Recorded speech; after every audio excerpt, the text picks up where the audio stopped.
For agreeing to do this. This is a treat, and I can't really. If you were to ask me why did I reach out, I can only say that like I'm sure you experience, you run into people or experience things, and then you just build up a natural curiosity. I'm not even sure necessarily always what I'm specifically curious about, but I just feel like, oh, there's somebody who interests me a great deal, and I want to get to know him or her or them more, so that's why I reached out to you because, you know, at first and when I listened to your music on the station, I was like, oh, this is nice. And then, but it wasn't until I saw you live where I was kind of like really blown away. Hmm. Well, that's all really nice to hear. And again, yeah, I'm very honored to be on the show. And when you reached out, I was really happy to hear from you. And I Oh, just thank you. yeah, I felt like there was so much good energy around the Meadowlark events last year. And when I got your note, I just felt reminded of it too. Just I feel like, you know, a lot of good positive vibrations around those events. Um, yeah, yeah. So yeah, it was just And I think that also, the is true for the radio station. It's like it's the main reason I'm there. I think what we are doing, I guess, is it's special and it's positive, and there's it's just very, it lacks cynicism, mm-hmm, which is refreshing. mm-hmm. um yeah, and it's very community oriented. It's just it's a good environment. It's a healthy environment to work in. That's so nice. Yeah, Yeah, you yeah. know I hadn't really, I don't think, spent much time in the Hudson Valley before Meadowlark, and every time I've gone out, I feel like no matter where in the area I've gone to, it's just it feels really alive to me. yeah, Yeah.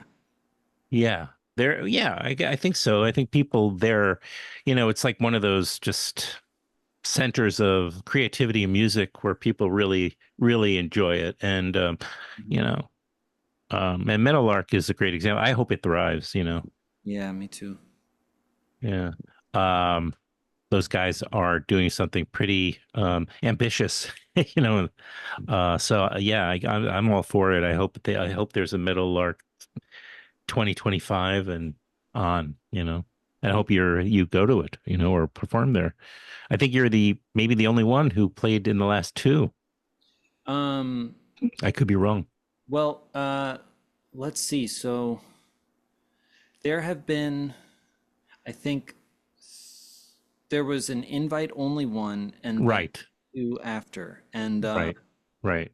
yeah, Were and you at the first one then? yeah, Grant and I Oh, played. okay, so you're a 3 for 3. Okay. And I do think that we are the only ones who did that, but I feel like somebody else might have played twice, but I I'm not sure. Yeah. Yeah, yeah, we got lucky with that somehow. And um yeah, that first one we played with RL Boyce, and then he passed away not long after. Oh, so I missed that. Okay. Yeah. Yeah, that one was the invite only one. Okay. Yeah. Um, But I think I met Rick there right.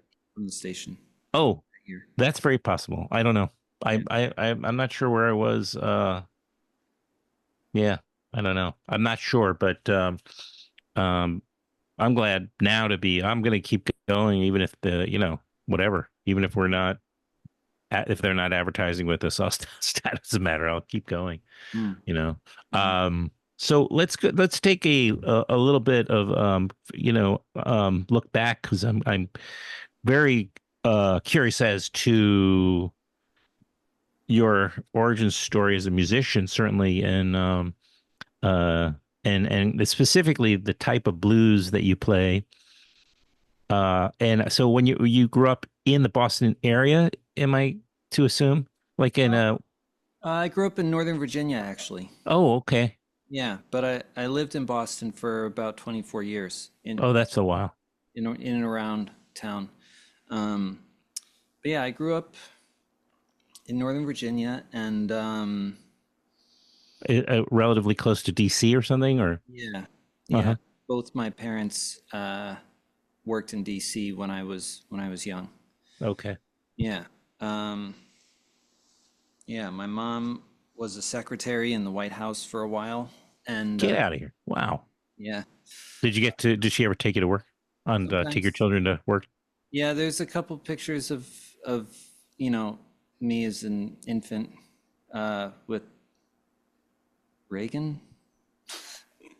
Yeah, Well, well, it could well, it could be let's see, yeah, 80 right 80 to 88. yeah. I mean, she was there. I think I want to say she was there at the tail end of the Carter administration into the first couple of years of the Reagan administration, I think. Mm-hmm. And I know I've seen. I don't know where they are now, but yeah, I know that there's a picture of she and Reagan and I somewhere in the family archives somewhere. That's an album cover. I haven't, No, I I'm haven't thought of, right. Well, I haven't thought about that in quite a long time, but that is yeah, true. That is true. That's a thing that happened. So, I believe you. yeah, so we lived in Virginia. Then we moved to Connecticut for a while in 91, and I was there until 98 when I went to Boston. Oh, okay. Yeah. Yeah. Got it. Yeah. Uh, yeah, my dad was like trying to figure out his, work life, and so we moved around some. Yeah, and then I went to Boston and I really got started there, I guess. What how did that start? When did music first enter your life? Mm. Well, um, my I hesitate to say too much about the movies because, I really I'm not very knowledgeable, but the really kind of how things unfolded. I mean, my great grandparents lived in Hollywood and worked in and around Hollywood during the I guess the golden age. Um, and my grandmother and I guess my mom they liked movies a lot, and so I think that was one way they kept us busy when we were kids. And so I remember seeing John Lee Hooker and the Blues Brothers when I was probably 5 or 6 or something, and just being really really taken by that. And I also remember hearing the Ramones, uh, through the movies at a young age too. They're And like high school um what was it called?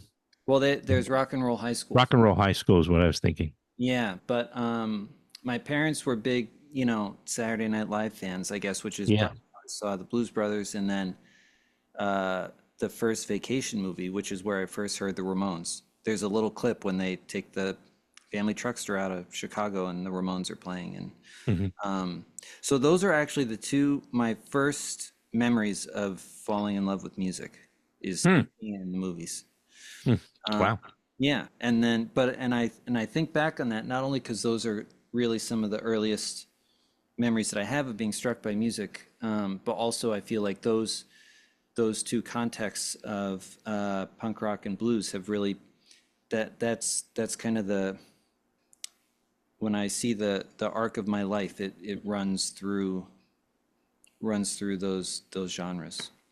Um, and when I started performing, yeah, I was in. I mean, I guess you could say we were a punk band. It had a punk spirit, the first band I Right. had, Uh-huh. and I think that. to me, I feel like punk rock and blues occupy, they have like similar social uh, uh, purposes or functions, you know? I feel like they're kind of like musical cousins. Hmm. And yeah, so I liked both those kinds of sounds from early on, and the arc of my own musical life, I think, yeah, begins with a kind of punk rock approach and moved through some years of writing songs and playing the acoustic guitar and kind of back through rock music into the blues. And yeah, I think it was probably about 14 years ago or so when I first heard R.L. Burnside, and that I had a mentor who was close with him and introduced me to the music of the North Would Mississippi. that be Jimmy Duck Holmes or? Well, Jimmy is down in Bentonia. Hmm. Right. I had a friend. I have a friend named Ted Drzdowski who's a journalist and musician, and he was close with a lot of the early Fat Possum artists and covered their music before the world heard it. And so I was introduced to that music through him, um, and yeah, Ted took me down to Mississippi, and that was where I first learned about Jimmy Duck Holmes, who lives down in Bentonia, Mississippi. Yeah. Wow. Uh, right. And he became sort of and that's Bentonia style obviously ended up becoming um the influence. I mean, in Yeah, like it not it kind of rebooted your whole way of thinking and playing. yeah. I feel like the way that I relate to music through the blues comes from Bentonia and North Mississippi, two different regions down there. And RL Boyce, who we played with some and traveled with some, was from North Mississippi, and I met him in Bentonia at Jimmy Duck Holmes's place. And Bentonia, for those who don't know, it's like that's really the very kind of bottom of the Mississippi Delta. So it's maybe 2 hours from New Orleans, maybe three, but it's down there, you know. Right. So but just for some because I'm not as familiar with what you're this type of blues in terms of the history of it and but so you said that the Boyce, Hmm. what's his full name? Oh, RL Boyce. RL Boyce. Yeah, Okay. same So initials as I know. me, but on his Oh, driver's license it just said RL. okay. Well, it makes it official, right? Yeah. That's so he was how old when you were and you started to perform with him regularly and I had a really interesting, meaningful year or so where I crossed paths with him and played with him around. And he died kind of young. I mean, he was, I think, in his late 60s. mm, No, he was. hmm. Uh, he was older than I am, but I mean, yeah, Yeah. But yeah, I met RL in Bentonia, I think in 2021. I think. Oh, that is recent. Yeah, I think that's when I met him. And kind of quickly after that, for about a year or so, I think we played in Bentonia and Memphis, and he came up to Boston, and we played at Meadowlark, and I feel like I played somewhere else with him too, but I'm forgetting.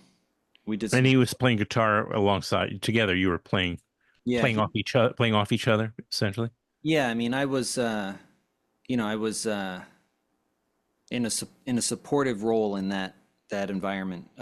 There's Yeah. were Grant, who plays the calabash with me, who you've met. Yeah, we were playing, as essentially RL's backing band, I guess you could say. He was the star of that show for sure. Understood. All right. So, but you were before what point did you start playing blues guitar? I think maybe 2010 or 2011. Okay. Yeah. And And were you at first just sort of picking up the different influences until you settled in on this particular thing that it spoke to you, I guess. Because, like, most people, they don't, there's Chicago blues and there's this kind of, there's Delta blues. We don't, there's obviously different varieties and subgenres of blues Yeah, I mean, I honed in on the North Mississippi and Bentonia styles pretty pretty early on. pretty early Uh, on, and I think, yeah, I have Ted Drozdowski to thank for that, because he introduced me to the North Mississippi players, and yeah, and I learned about Skip James from Bentonia, um, mm, from yeah one of my dearest friends, and who knows a lot about blues. We grew up together, and so I learned about those styles kind of early on, and yeah, I had an interesting kind of few years where I was going to Europe every year and playing a lot over there, and that was really kind of where I developed. I got to develop by playing a lot on stage and traveling, and then after doing that for maybe 5 years or so, I went down to Bentonia and met Jimmy Duck Holmes down there. hmm Yeah. And then once I met him, I think in 2019, I started going there regularly. And he took you in, like he just sort of saw a kindred spirit. Could you say? Would you say? He made me feel welcome from day one, for Yeah, sure. Yeah. right. Yeah. And I mean, yeah, I hope that I think that he recognized, that I was really interested. yeah. Well, clearly, Yeah. right. Yeah.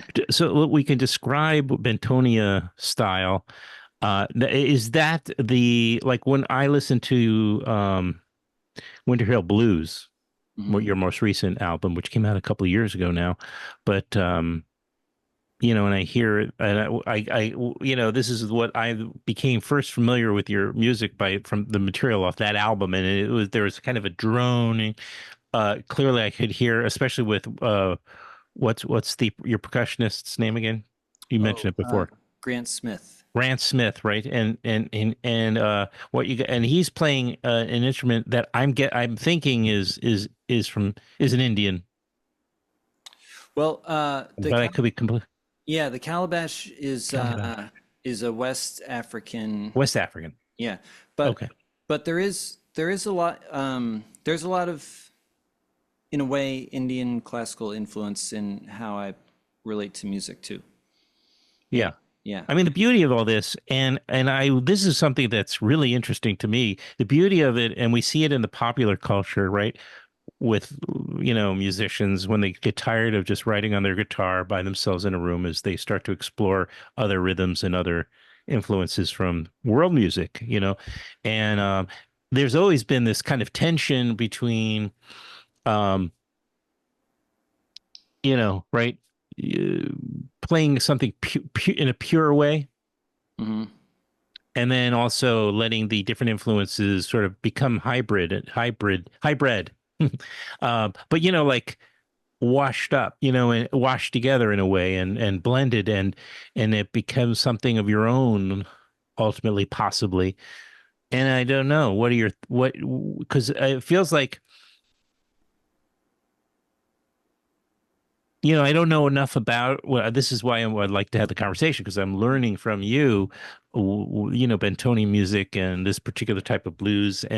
But I was like, wow, this stuff is really attractive and appealing. And I can talk about why it appealed to me also. Um, but I was wondering how you arrived at this particular type of sound that you've achieved on a specific, I guess, Winter Hill Blues, and maybe even the albums before. Mm. Well, I mean, there's, I guess, a few things I could say about it, but I guess around not that long after I started, I had maybe been actively studying studying the blues for a few years and doing these Europe trips and touring there, and I started taking lessons in Indian classical music, and yeah, I see. learning. Uh-huh. Um, On the guitar? well, on a lap style slide guitar from India, Right. um, that I got from a man named Debashish Bhattacharya, who is, I feel like, has to be the probably the most proficient slide guitarist in the world. I mean, just really a master of that style of music. Yeah. And I gotta, one thing we have to do, and then come back and write what you're saying, but we have to put all these musicians, and mm, but I have to like make sure that I make whatever, if there are links or something, let people hear this stuff, or maybe I can edit it in or something. I'm not sure, yeah, but now I really want to hear this guy. yeah, he is kind of the foremost Indian slide guitarist. Debashish Bhattacharya, his teacher. Debashish. Yeah. He was just here in New England. I know he comes to, I think he was in New York too. Does he ever play at was he playing at the Matagari Center in Mount Tremper, New York? Do you know? I don't know. I think he went to the city somewhere and he was Sure, in that makes Boston. sense. Uh-huh. But I'm not sure where else he went. I didn't see him this time, but That would be a great place. They put on concerts there, and it sounds like he would be right at home there. I don't mhm, know. I, yeah. I'll talk to the guy who runs the Matagari Spiritual Center. They, Mm, but that sounds like he might be perfect for there if he hasn't done a show there yet. But yeah. Yeah. Yeah. He is a really magical musician and presence. And so I got to spend a little bit of time with him on and off for a couple of years. Not a lot, but enough that it, I mean, it almost stops me in my tracks now just to think about it all these years later. I mean, just somebody who was a total embodiment of music. And it just being around him and all that came after it really changed the way that I relate to music and living a musical life. And I think in a lot of ways, because he's very much of that very long tradition in India of the guru disciple way of teaching. And ultimately, I'm not sure that that's my path to walk, but I do feel like that my experiences with him set me up well for going to Mississippi as somebody from New England, hmm. and relating relating to this idea of lineage and the teacher is the master practitioner. And I just feel like there was something in my time with Debashish that helped me when I got to Bentonia. Even though Jimmy doesn't he doesn't act like a guru, but he is in a kind of way he is a blues guru in a way and a lineage holder for sure. And his lineage ties back to the very origin of the Bentonia blues. I mean, he learned in part from the musician who is said to have created the style, 100 years ago or more now. And do these guys, these guru types, no, but do they see their own um uh commonalities, their own ways their music overlaps or speaks to each other? Do you know what I'm saying? Do you think? Well, that's not a conversation that I would have with either of them, but Yeah, maybe. I Yeah. my, so yeah, I myself find that at this point in time, what I find really interesting, um, is when I look at my own musical interests and the kinds of things that I like to listen to. That could include um, Bentonia blues, North Mississippi blues, West African blues, Indian classical music, 1970s ambient music, or 1990s electronic music, or what a lot of these things all seem to hold in common, I notice, is that there's often very few chord changes. There's often a syncopated, Hmm. repetitive rhythm. There's Hmm. it's a lot of improvisation. It can sometimes be referred to as a kind of trance music or Yeah. meditative music. Yeah. Yeah, and so for where I come from, which is not I appreciate and respect that there is a kind of purity of essence or something that comes, say, from Jimmy lived his entire life in Bentonia. Debashish came from Calcutta. Right. These guys, they grew up in different atmospheres with different experiences than I did, and so yeah, I appreciate and respect that. But I also, when I look at it from my own, yeah, my own experience, yeah, I like all these different kinds of music, and I really enjoy not so much thinking about them by genre, but by their Hmm. qualities or attributes, and Yeah. what the effect is on the musician as well as hopefully the listener, which is, yeah, has to do a lot with state of mind and attitude and uh, yeah, yeah. So they do. I think, yeah, they all really do overlap. Yeah. Yeah. See, the way you talk about music and the way you experience it and then ultimately perform it, it's about the rhythms and um, the effect of repetition, um, of almost like an organic building of tension with the music, the lyrics.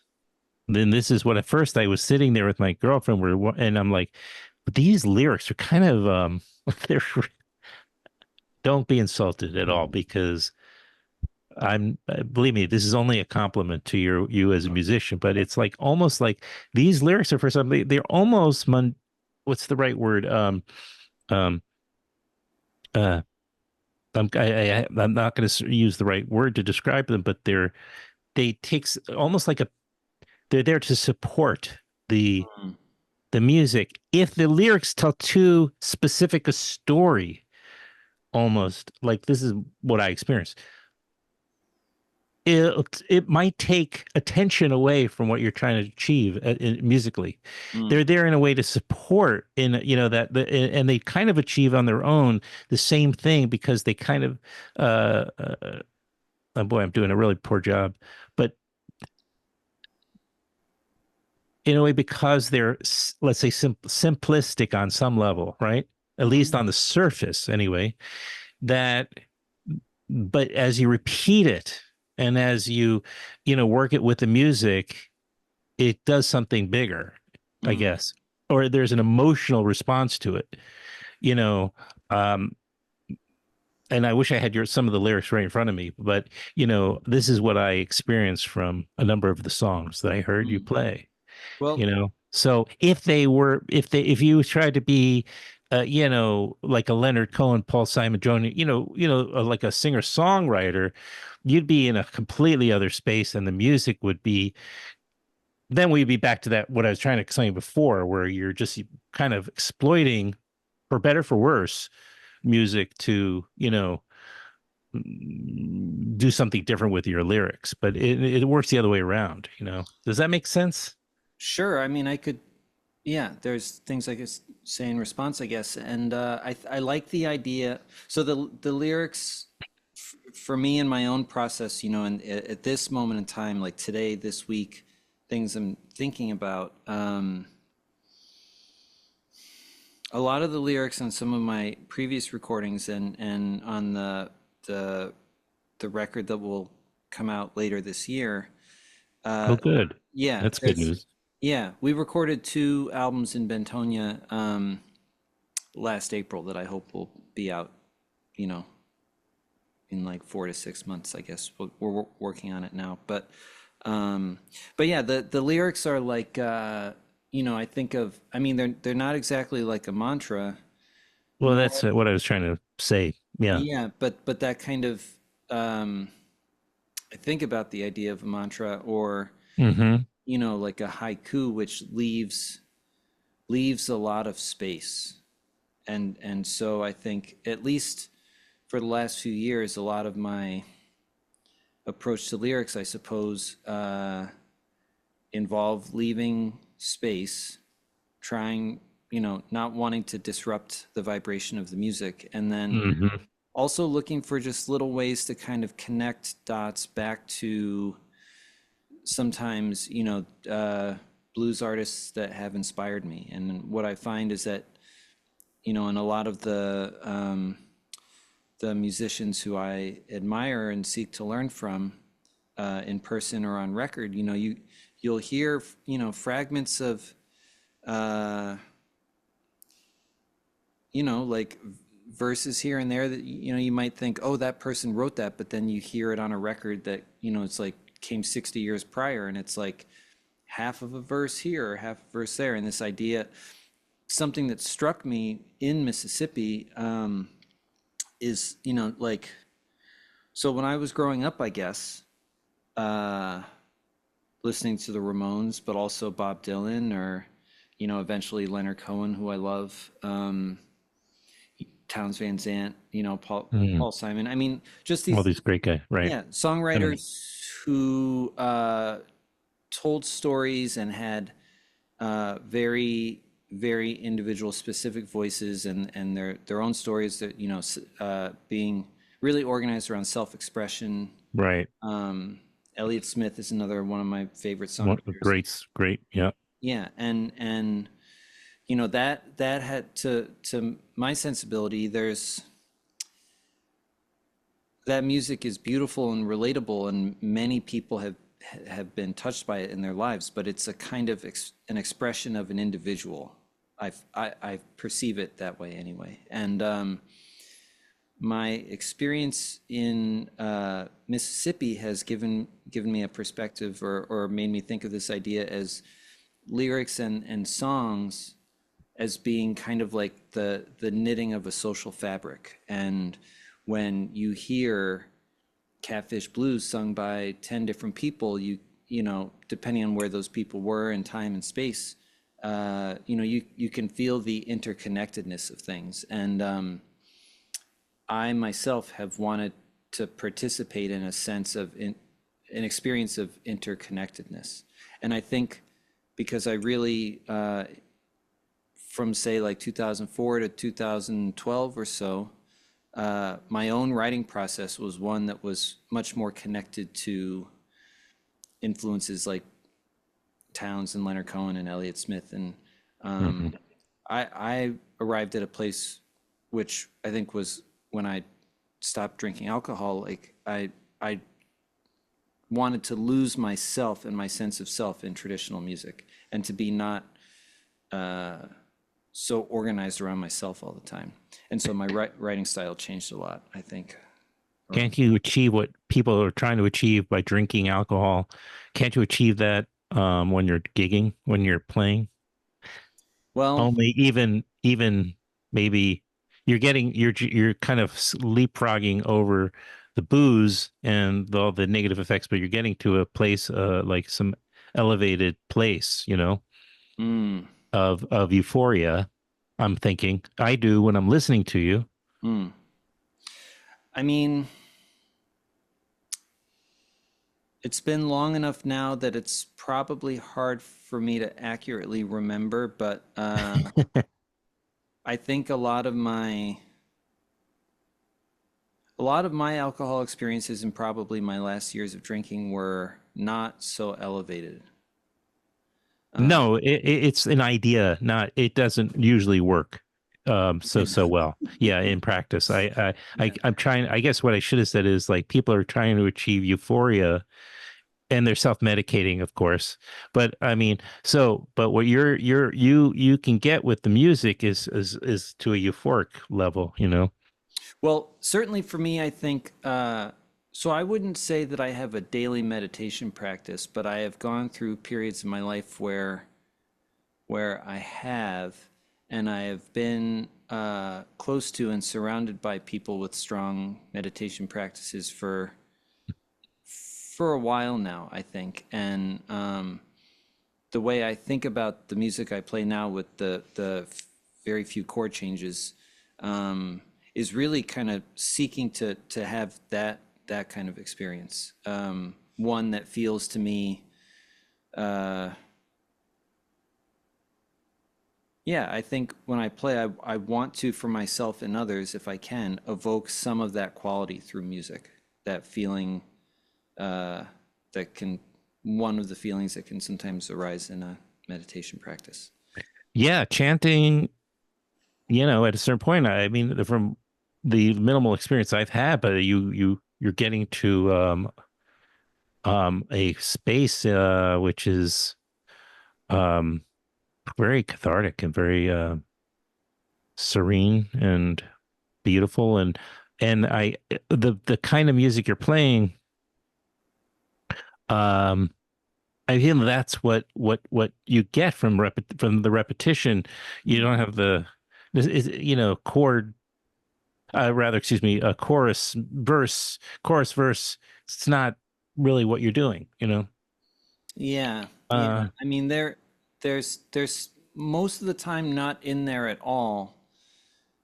Sometimes I'll play what can be kind of like a 12 bar blues form or like mhm. sort of Yeah, in that vein. But yeah, I do feel, there's I like music that has a lot of chord changes, but I feel like for me, the experience of playing a lot of chord changes is one of a kind of constantly shifting focus. right. There, Yes. yeah, Yeah. Yeah. there's a lot of movement, and Right. yeah, the experience that I want to have in my own life, and therefore in what I play, is one that is more of stillness and emptiness. Yeah, Space. yeah, yeah, yeah. So, what is your songwriting technique then? I mean, how do you do it? Typically, do you just pick up the guitar and start improvising? Well, sometimes, I mean, I keep a journal that I write in every morning first thing, and that's really, I start my day by drinking coffee and writing in a journal, and uh, yeah, uh, especially right now, actually, yeah, doing a short meditation in the morning. Hmm. And sometimes I'll sing scales uh, over a tambura drone, either in place of or in addition to a meditation. And then, yeah, then I'll, maybe pick up the guitar and play for a while. And my writing process, at least in the last few months, has kind of consisted a lot of, well, I've kind of been experimenting. I've been using a sampler and a 4-track cassette deck, and Hmm. Hmm. yeah, working with drum samples and um, kind of composing to creating grooves and then playing to them and trying to experiment with. I have a curiosity about how one can kind of give the feeling of stretching time. Um, I don't know if that's a very direct answer, but this is kind of what I've been experimenting with lately. And so, yeah, You're lyrics, talking about time, yeah. capital T time, or you're not talking about time, in music, the time, like time. What is it? Yeah, I'd say the answer to that is yes. Okay, good answer.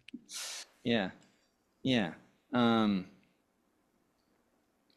yeah, I don't know if you've ever heard records by artists like Square Pusher or uh, Aphex Twin or Musique. These are I've guys, heard of Apex Twins. Yeah, yeah. yeah, people who are doing experimental electronic music in the mid to late 90s. I mean, I think all those guys still make music now.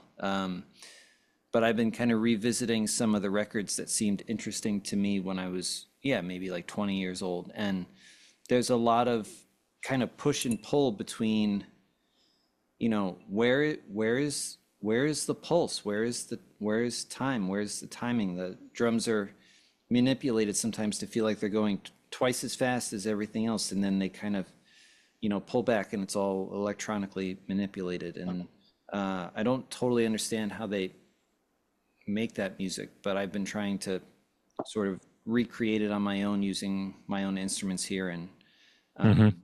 Yeah, and what I think about is again this idea that when you listen to Skip James in his recordings from Bentonia, well, from Bentonia, but his recordings made in the 30s or the 60s, he's in a way doing a version of that sometimes where he'll be playing one groove and then all of a sudden he'll kind of leap out of the groove and you feel it's almost like you're driving a car and somebody either like slams on the brakes or steps on the gas and you feel your sense of momentum sort of rocket back and forth and it kind of catapults you. And Well, do you ever surf? no, but I think about it. Well, you'll have that experience. Yeah, It's like being in one of those Scorsese, moments where you're moving forward and things are moving backward at the same time. yeah, And surfing is sort of like that, where you're being propelled forward and things look like they're passing you this way. It's very weird sensation and really exciting. yeah. I don't swim very well, so I feel Oh yeah, nervous to careful. get in the water. But And this thing is tied to your ankle, so you're a goner. Be careful. I don't recommend it for the faint of heart. this so my wife has a paddle board Hmm. or something. It looks like a big surfboard, but it's in No, I know. I've done it. Yeah, on yeah. the Hudson. I live on the Hudson, and we've done some paddle boarding. Yeah, where you have to really your core is really working hard Yeah, well we, just to balance yourself. yeah. Uh she was going out on it for a while and I finally said to myself this last summer, all right, the time has come for me to try to do this and I was afraid to get on it and go out in the water there, but yeah, I really Like in enjoy the ocean, like in the well, or no. bay. I mean, we have bodies of water on two sides here. One is, Right, right, of course. So you have the bay or whatever. yeah, it's like a I don't know what you call them, but I mean, we call it the cove. Is a cove a Oh, bay? I don't yeah, know. But yeah, yeah. there's one right there. And then on the other side, there's the Sakonnet River, which on a lot of days looks like the ocean, but it's Wow. technically a river, I guess. So, Yeah. yeah, I've been kind of, well, waiting out slowly and feeling like I really enjoy it. And I imagine, playing with Jimmy, the way that the experience that I have of playing with him feels to me kind of like what I imagine surfing might be like. And he is even more than how I play. Like he's even more in that kind of like hypnotic. Yeah, it feels like Yeah. this kind of movement to me. So yeah, maybe I will try surfing. I'll get a life preserver. And you can lay on it. Yeah. Yeah, get a life preserver, and you can lay belly down on it and have that experience, Mm-hmm. which is what I did because I'm Yeah. no surfer, trust me. I Yeah. don't know. Right. Um, yeah. I Yeah. mean, it's the drawing these connections is, and being able to communicate that like with somebody else is pretty exciting, Mm. especially if you're channeling it musically as well. It's not just like picking up things and being able to make connections among different types of music or theory, but actually then to create music with that knowledge and that experience, that's what you're doing, and that's awesome. Mm.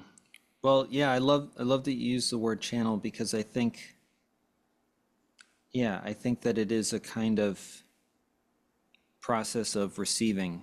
It's not there's different ways of making music and there's different ways of relating through music, and I don't think that it's good or bad or right or wrong, but you can feel, I think one can feel whether they know it or not when you hear a musician, if the musician is, yeah, in a receptive state or if they're, asserting their will, you can hear and feel the musician's intention if they're trying to offer something or if they want something from,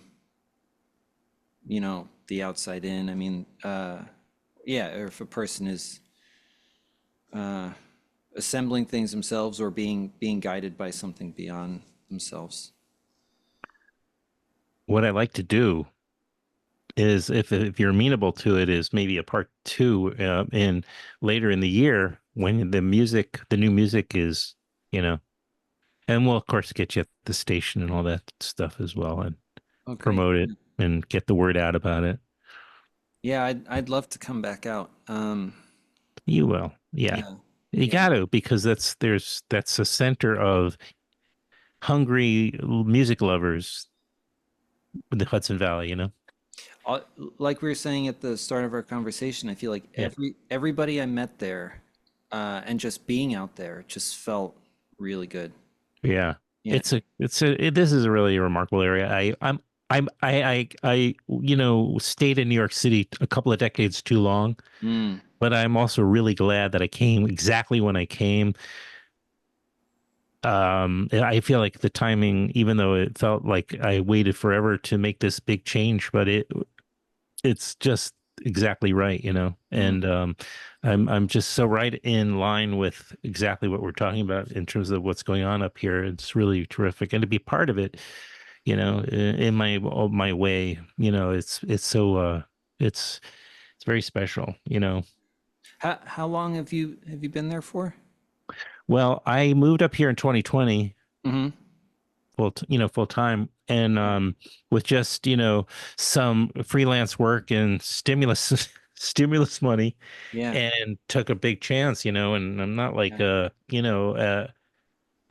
my son, I have a grown son now, and he was kind of just about at the age where I was going to wait a little longer originally, but then with the lockdown and all that stuff, I was just like that, just sort of moved up you know, it also was an opportunity because it just became an opportunity for everybody, right, to kind of rethink everything. So that was in 2020, and then I ended up at the radio station about a year and a half later, you Oh know. wow. Yeah. Um, can I can I ask, I mean, yeah, what part of the valley are you in or Oh, sure, yeah. Um, do you know where the station is, by the way? no, You, I haven't been to the station you haven't actually. been there yet. Okay, well, we'll get you there eventually when it makes Yeah. sense. But that's in Red Hook, which Hmm. is, I don't know if you know that it part of the area. It's Seen it on a map. Yeah. yeah, yeah. So there's Bard Colleges down the road, and Okay. Rhinebeck is just due south. Uh-huh. Um, and then I live, and it's on the east side of the Hudson, so Mm-hmm. it's on the New England side of the Hudson. Mm-hmm. And for the first couple of years that I lived here, 2 or 3 years, I actually lived right near there. So I used to hop into like the Berkshires a lot and or into Connecticut because it was so close. We're so Yeah. close. Yeah. And then, but then I moved when I met and we decided to move in together. I moved up to a town called Athens, which is right on the Hudson River. It's Oh yeah. it's Yeah. right directly across the river from Hudson, New York. Yeah. Yeah. And then again, though, even though we're on the west side of the Hudson now, it's a straight shot over. We have the bridge right there, and then you right into just keep going east. You end up again in New England. Mm-hmm. Mm-hmm. But yeah, so it's just great. Even it's 20 something degrees out there, but as you know, it's that way too in Rhode Island. But it's just I'm just couldn't be happier. I don't care. Yeah. I'm really I'm sure everybody, says this, but from the outside, it's so striking to feel a very New York feeling, Mhm, but to not be in the city. that's true. Yeah, it's Yeah, yeah, it's really striking. I mean, yeah. when we were getting ready to leave Boston, which yeah, we probably started really kind of pursuing in 2020, I guess, but didn't go until a little later. We definitely thought about the Hudson Valley. I mean, my wife was Hmm. really interested, and uh, Yeah, but we knew nobody, and it just right. seemed like this would be too hard of a jump. And where we live here in Rhode Island, it's pretty quick drive to Boston, and my wife's whole family are like 15 minutes away, so we ended Oh, up yeah, here. right. But Do yeah, you have kids or no, two dogs. yeah? That's all the parenting I'm capable of. Well, you are on the road a lot, right? I mean, Yeah, I mean, you know, yeah, it's a lot of tricky. people figure Yeah. it out. Oh, sorry. No, I was just saying, I guess, yeah, you figure it out, whatever, you know. Oh, yeah, Yeah. it's been trickier since yeah, it can be tricky, but yeah, one day we may like pack it in and get a motorhome and That sounds good. yeah, we'll see. It's the American dream. Yeah. Um, well, I'm very excited to hear that you have a couple of albums planned, and if you, yeah, we'll just stay in touch about that. We're definitely gonna uh continue to play Ryan Lee Crosby at WKZE. That's for sure. The station has been so supportive. Yeah, It really, you know, yeah, if it makes me feel really good and really seen and heard. yeah. Yeah, like truly in a way that you don't always feel just because somebody um, plays your stuff. I mean, I don't know. It has not. I feel a connection with the station for sure. Yeah, well, our station doesn't play stuff because promoters and label executives, we're doing a favor for them. Our relationship is with essentially with the musicians, and Yeah, so yeah. we're playing stuff because we just think it fits and we like it, and and I know Rick. I've spoken to him. He's definitely a big fan. So Yeah, I've had yeah, really nice conversations with him, and that when we played at Levon's last yeah, August, we were just Grant and I were just walking down the street in Woodstock, and there was Rick playing yeah. a gig on the street. Oh yeah, he did Yeah, tell me about that. yeah, That's funny. Yeah. And I was at that Lee Bon's. I just didn't get a yeah. chance. I don't think I got a chance. I'm not sure I got a chance to say hello there, but such a treat, to see in such a great little venue like that. That And was yeah. I feel like we might have said hello briefly. I know you we were might have. there. I know Yeah. we corresponded around it, but that was I was not prepared for how special and meaningful that experience was going to be until we walked in the door. Yeah.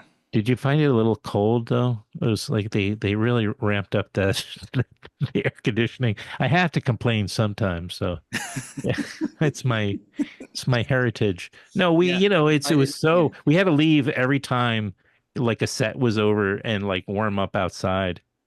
Mm. Um, but You know, anyway, I'm kidding around, it's fine. well, I do remember noticing that they had those giant what do you call them, splits on the Yes, wall, the air conditioning splits, and I thought, wow, it is really climate controlled in here. Like really, they're really on the on the ball. yeah. So yeah, it probably was cold, but yeah, it was yeah, I was kind of overwhelmed being there. I'd never been there before.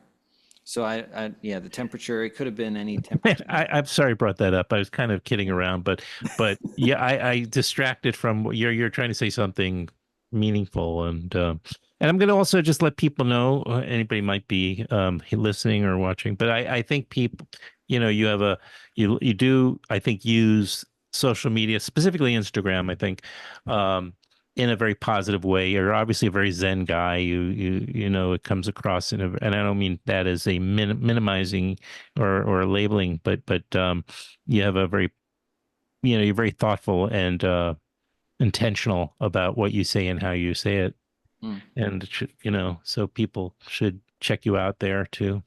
Yeah, that's I like many of us may, maybe I find social media to sometimes be disorienting, and sometimes I just step away from it for a while. Yeah. But I also really recognize the benefits.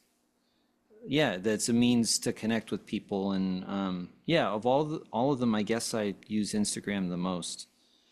But I'd like to make some more YouTube videos this year and maybe try to post some videos about how to play the Bentonia style, and um, Oh yeah, I yeah, should mention that too on your website, which is Ryan Lee Crosby. Just I mean, I guess people just Google anyway. yeah, So, but it's RyanLeeCrosby.com or something, or mm-hmm, makes sense. mm-hmm, You also offer lessons, right? yeah, And yeah. and lastly, what's the Monday Blues workshop about? Oh yeah, well that's something that's near and dear to me. It's during the lockdown. I started offering what I thought was going to be a single class and then a month's worth of classes Hmm. on the Bentonia and North Mississippi style.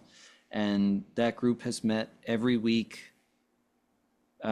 since May of 2020. That's amazing. We've taken a couple weeks off for like New Yeah, Year's Eve or whatever. But right. I mean, unless it's like a major holiday, we always do it, even if I'm on the road or whatever. Wow. And this year, well, last year, last April, the class went. So I spent a week in Bentonia in April and with Jimmy and Grant, and we recorded a record for Jimmy on Monday, a record for me on Tuesday, and then on Wednesday, the Monday Blues class. Most of the people all came down from all over the country to the Blue Front and spent the day learning from Jimmy. And we tied that all into the Juke Joint Festival. Yeah, so that class happens on Zoom every week, and I think we're going to do that trip again this April. To try to bring anyone who wants to go there in person and learn from him. Try to bring them down. That's the way you keep a tradition, and keep Yeah, it going. Yeah, that's great. yeah, Um, yeah, well, thank you. yeah. Thank you. You for your, obviously I'm not, if you wanted to talk film all night, I'd be great. I'd be probably, really impressing you. But I was nervous that you were going to ask me to, oh yeah, well you brought it up. I didn't well, right, expect and that. I almost didn't.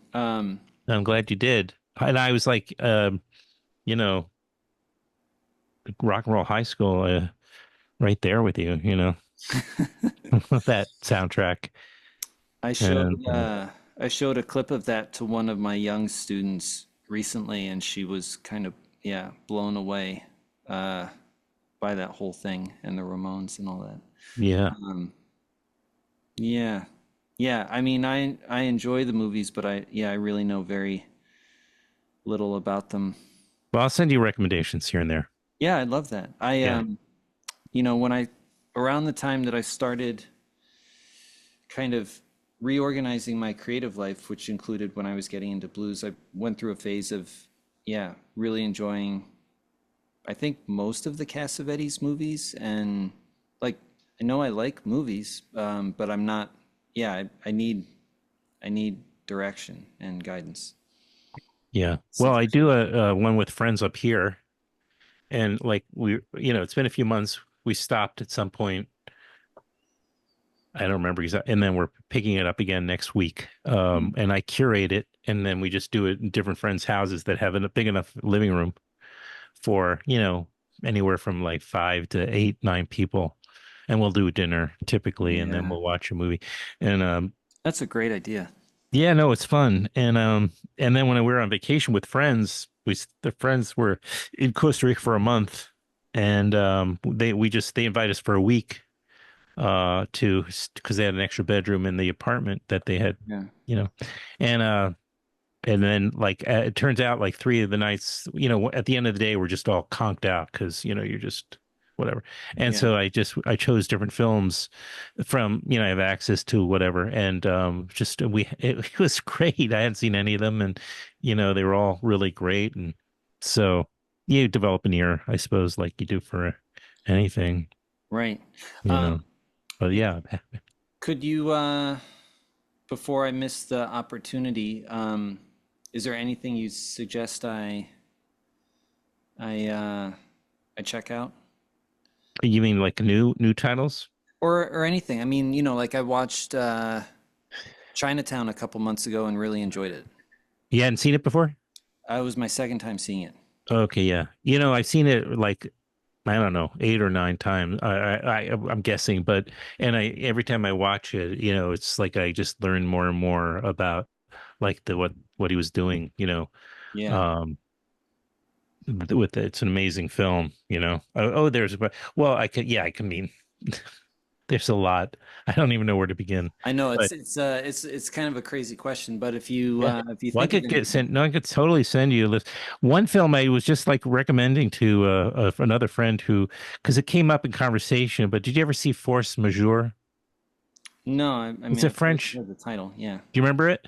Swiss French. I think it's like a French Swiss title, but it is really it's terrific.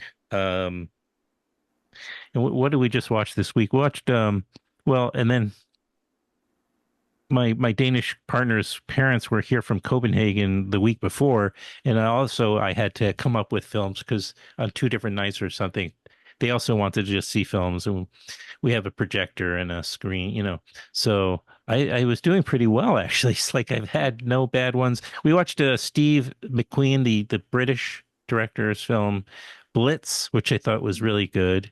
Hmm. And actually, this one, it's up for an Oscar. Conclave was fun. Hmm. It's actually it's about these cardinals who are about to vote for a new pope, but it's not really. It's really kind of like a pulpy um story about backbiting and lying and treachery in among all these cardinals and what goes on during the conclave. Yeah. It's kind of funny, but the acting was great. They had some great actors in that one. Hmm. And trying to think what we saw in Costa Rica, but I could make up a list for you. Yeah. I'll send you some suggestions here and there. Yeah. Cool. Yeah. I'm gonna, yeah, try to write these down real quick just in Yeah. case. Well, I need you to also like write some of the names of, well, I kind of wrote down um Debashish. Oh yeah, yeah. I can put it in the chat. Yeah, do that. And any, yeah. Well, obviously I know Skip James and Jimmy Holmes and Yeah, yeah. I could make you a list. I mean, I there. was listening to him though. Today I was starting to get, like get my act together a little bit more and go a little dig, do a little bit more deep diving into your influences. So, Hmm. and yeah, it's Thanks. wonderful stuff. Thanks so much for thinking about it. And I feel like Well, I did all the yeah. talking in this Well, that's the case. way it's supposed to go. Well, no, you didn't. Obviously, I ramble too. I mean, I ramble, not too. I ramble at times. That's good. But Good. you know, the ideal guest rather is somebody who you just ask a question and they talk for 5 minutes. That's exactly what you want on like a podcast, and what you can't do on our radio station. Those are very non-nuanced, short conversations. So Hmm. they're specifically to promote, a show, Yeah, you know, yeah, which is fine. yeah, yeah. All right, man. Well, thanks so much. It's been really fun. I really Yeah, me appreciate it. too. I really enjoyed getting to know you. Yeah. Yeah, thank you so much, Adam. All right. I'll Cool. be in touch about, when this goes up and all that stuff. Okay, great. That All yeah, right. thanks so much. And yeah, I hope to be out your way um sometime this year. I'm kind of working on my dates and stuff this week, so Yeah. yeah. We'll figure it out. Cool. Very Okay. good. All Thanks right. again. My Okay. pleasure. Thank you.